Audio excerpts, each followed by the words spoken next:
Ari good news, kwarta nga napulot sang duha ka estudyante sang Iloilo City National High School na balik na sa Tagiya. Mga estudyante ginakabig ehemplo kag inspirasyon sa ilang mga classmates. Hinimuan sa mga estudyante nagapakita lang sang padayon nga pag #spread kindness. Si John Sala nakatutok.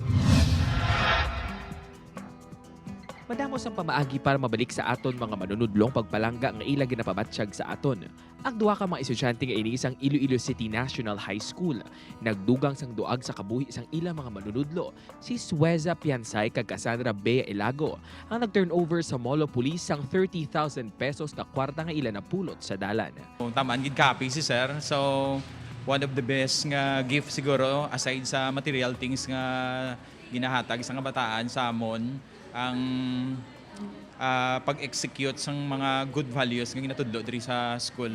Napulot nilang kwarta sa waiting shed malapit sa BIR Region 6 office alas 4:30 Oktubre 3 sang hapon. Proud na proud man ang mga classmates sang duha bangod si Sueza kag Cassandra.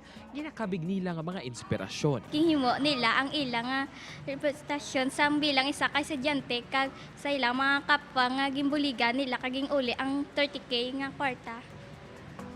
Napasalamat yun ko sa classmate ko kag proud yun ang mga city high non sila. Samtang natigayon man nga mabalik sa Tag-iya nga si Maria Elsa Sotiar ang kwarta nga napulot sa mga estudyante.